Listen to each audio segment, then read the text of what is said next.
Bismillahirrahmanirrahim. Alhamdulillahirabbil alamin. Wassalatu wassalamu ala nabiyyina Muhammadin wa ala alihi wa sahbihi ajma'in. Amma ba'd. Fa inna asdaqal hadithi kitabullah azza wa jalla wa khairal hadi hadi Muhammadin sallallahu alaihi wa ala alihi wa sahbihi wasallam. Sahabat yang dimuliakan Allah Subhanahu wa taala, pada pertemuan kali ini insyaallah kita lanjutkan pembacaan kitab Al-Muharraru fil Hadits yang ditulis oleh Al-Imam Ahmad ibn Muhammad ibn Abdul Hadi rahimahullah ta'ala. Qala rahimahullah ta'ala wa an Amri ibn Dinar. Qala walladhi yakhturu ala bali anna Aba Sya'tha akhbarani anna Ibn Abbas radhiyallahu ta'ala anhuma akhbarahu anna Rasulullah sallallahu alaihi wasallam kana yakhtasilu bi fadli Maimunah, rawahu Muslim. Dari Amr bin Dinar, dia berkata, sepengetahuan yang ada dalam benak saya bahwa Abu Sya'tha pernah meriwayatkan dari Ibnu Abbas radhiyallahu ta'ala anhuma bahwa Rasulullah SAW pernah mandi dari air yang merupakan sisa atau yang sudah digunakan oleh Maimunah, istri beliau SAW radhiyallahu ta'ala anha. Hadis ini diriwayatkan oleh Imam Muslim rahimahullah ta'ala dengan nomor 323. Kemudian hadis yang sama diriwayatkan Ibnu Abbas dengan sedikit perbedaan. Qala rahimahullah ta'ala wa rawa Simak ibn Harbin an Ikrimata an Ibnu Abbas radhiyallahu ta'ala anhuma qala ightasala ba'du azwajin Nabi sallallahu alaihi wasallam fi jafnatin faja'a an-nabi sallallahu alaihi wasallam liyatawadda'a faqalat lahu ya Rasulullah inni kuntu junuban faqala Rasulullah sallallahu alaihi wasallam innal ma'a la yujnib, rawahu Ahmad wa Abu Daud wa hadza lafdhuhu wa Tirmidzi wa Nasa'i wa Ibnu Majah wa sahhahahu at-Tirmidzi wa Ibnu Khuzaimah wa Ibnu Hibban wal Hakim wa qala Ahmad at-taqihi li hali Simak laisa ahadun yarwihi ghairuhu wa qad ihtajja Muslimun bi Simak wal Bukhariyu bi Ikrimah wallahu a'lam. Simak bin Harb meriwayatkan dari Ikrimah dari Ibnu Abbas radhiyallahu ta'ala anhuma, yang mana Ibnu Abbas berkata, salah seorang istri Nabi SAW pernah mandi dari pinggan besar, lalu Nabi SAW datang hendak wudhu dari pinggan bejana tersebut. Maka ia berkata kepada beliau SAW, wahai Rasulullah, sesungguhnya saya tadi junub. Maka Rasulullah SAW bersabda, sesungguhnya air tidak terkena janabah. Hadis riwayat Ahmad, Abu Daud, dan ini adalah lafal dari Abu Daud. Demikian juga Imam Tirmidzi meriwayatkannya, An-Nasa'i, Ibnu Majah. Hadis tersebut disahihkan oleh Imam Tirmidzi dan Ibnu Khuzaimah, Ibnu Hibban, dan Imam Al-Hakim. Sedangkan Imam Ahmad rahimahullah ta'ala pernah berkata, saya mengesampingkan hadis ini karena perawi yang bernama Simak. Tidak ada yang meriwayatkan hadis tersebut kecuali dia. Artinya beliau seorang diri meriwayatkannya. Kemudian Imam Muslim disebutkan di sini oleh Imam Ibnu Abdul Hadi bahwa Imam Muslim berhujjah atau meriwayatkan dari Simak. Artinya termasuk rijal sahih Muslim. Demikian pula Al-Bukhari dengan Ikrimah, yang artinya Ikrimah adalah min rijal sahih Al-Bukhari. Kosakata dari hadis ini.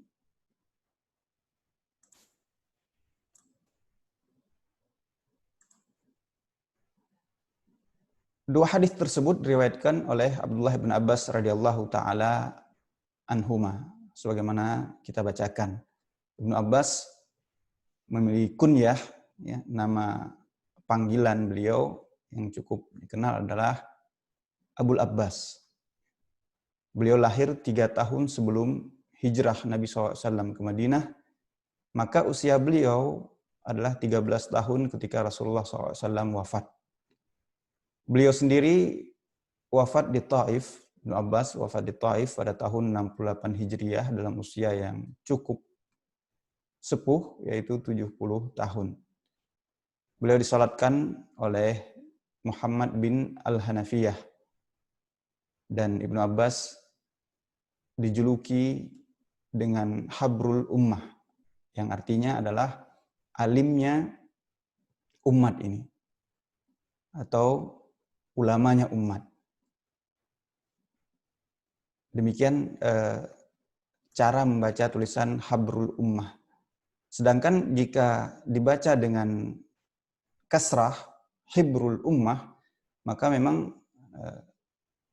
Hibrul itu bisa berarti tinta, ya, tinta. Tapi tentu di sini yang sebagaimana saya bacakan tadi adalah kita membaca dengan Habrul Ummah, yaitu alimnya umat, yang merupakan kemudian dijamak, bentuk jamaknya dengan ahbar. Nabi SAW pernah secara khusus mendoakan beliau SAW, pernah mendoakan Ibnu Abbas ketika beliau bersabda, Allahumma faqihhu fid din. Ya Allah, faqihkan dia, Ibnu Abbas, dalam urusan ad-din, urusan agama yang mulia ini. Kemudian dalam hadis tersebut juga kita tadi sudah sebutkan ada kata jafnatun. Jafnatun adalah pinggan, ya, atau bejana, atau mungkin ember, ya, bahasa kita sekarang, yang berukuran besar. Umumnya pada masa itu terbuat dari kayu. Ini bahan yang memang pada masa tersebut mudah didapatkan.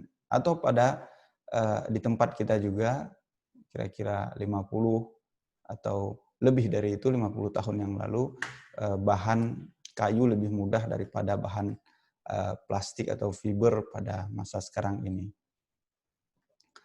Kemudian hadis ini, sahabat yang dimuliakan Allah Subhanahu wa taala, secara umum menjelaskan tentang bolehnya mandi dan berwudu dari air yang sebelumnya digunakan oleh istri. Ya. Seorang suami boleh mandi dari air yang sudah digunakan atau pernah digunakan oleh istrinya. Dan pada hadis kedua dipertegas bahwa mandi yang dimaksud adalah mandi janabah. Karena pada hadis yang nomor 7 tidak disebutkan itu mandi janabah, tapi pada hadis yang ke-8, istri Nabi SAW yang diceritakan oleh Ibnu Abbas tersebut menegaskan, inni kuntu junuban, saya tadi junub dan kemudian saya mandi. Sedangkan riwayat lain yang melarang hal tersebut dipahami sebagai larangan yang bersifat makruh dan bukan keharaman. Insya Allah hadis yang ke-9 akan membahas atau menyebutkan tentang hal tersebut. Apa faedah dan istinbat dari hadis ini? Yang pertama, bolehnya suami dan istri mandi bersamaan, menciduk air dari bejana yang sama, dan perkara ini tidak diperselisihkan oleh ulama. Dari sisi lain juga hadis ini bisa dipahami bahwa Nabi SAW mandi dari kelebihan air yang digunakan istri beliau Maimunah radhiyallahu taala anha, dan beliau hadir ketika itu. Dan ketika air itu digunakan, beliau memang ada di situ. Dan yang seperti ini jaiz berdasarkan ijma' ulama. Artinya kalau mandi bersamaan, walaupun mungkin tidak dalam satu momen yang serentak, maka hal ini ijma' ulama itu adalah hal yang dibolehkan, sebagaimana dinukil oleh Ibnu Jauzi rahimahullah ta'ala. Karena kemudian yang menjadi pembahasan atau perbedaan ulama adalah jika air yang digunakan untuk mandi dari bejana yang sama, namun tidak dalam waktu yang bersamaan penggunaannya. Artinya setelah salah seorang dari keduanya selesai. Ini yang terjadi perbedaan ulama, boleh tidak menggunakan air yang digunakan belakangan atau sesudah, tapi tidak momennya tidak sama. Kemudian yang kedua, ijma' kaum muslim, ya, dinukilkan oleh Imam Nawawi rahimahullah ta'ala bahwa tidak ada kadar tertentu sebagai standar sah untuk berwudu atau mandi. Jadi ketika berwudu atau mandi tidak ada standar ukuran kadar tertentu sebagai syarat sah untuk mandi atau berwudu. Beliau kemudian menyebutkan, Imam Nawawi rahimahullah ta'ala, bisa saja sah dengan air yang sedikit atau juga banyak. Sedikit atau banyak, kemudian dia melakukan wudu atau mandi janabah sah. Namun syaratnya adalah air telah mengalir di seluruh anggota tubuh dengan merata. Ini yang menjadi titik tolaknya atau menjadi garis garis bawah yang mesti diperhatikan, bahwa air itu mengalir dengan sempurna di anggota tubuh. Bahkan beliau menyebutkan terkadang sedikit dengan cara yang baik sehingga cukup dan sah. Sedikit tapi caranya baik, dia sah. Dan bisa saja banyak bahkan berbasah-basahan namun tidak sah. Karena tadi tidak merata misalnya. Atau beliau sebutkan sini karena tidak memenuhi syarat. Kemudian diingatkan oleh Imam Nawawi rahimahullah ta'ala, ulama sepakat bahwa berlebih-lebihan, israf dalam menggunakan air adalah hal yang terlarang dan bahkan diharamkan. Meskipun seseorang sedang berwudu di tepi laut yang luas, tentu dengan air yang banyak, akan tetapi tidak boleh israf, berlebih-lebihan dalam menggunakan air tersebut. Demikian sahabat yang dimuliakan Allah Subhanahu wa taala, dua hadis Nabi SAW tentang mandi, dan poin terakhir sebagai kesimpulan yang paling penting kami ingatkan di sini untuk diri kami dan kita semua, bahwa ketika berwudu dan mandi tidak ada kadar air tertentu menjadi standar, akan tapi yang menjadi standar adalah ketika mandi air itu benar-benar membasahi, mengalir pada anggota tubuh, dan ketika wudu benar-benar anggota tubuh berwudu itu benar-benar telah terjangkau dan basah dengan air. Demikian, wassalamualaikum warahmatullahi wabarakatuh, wa akhiru da'wana anilhamdulillahi rabbil alamin. Assalamualaikum warahmatullahi wabarakatuh.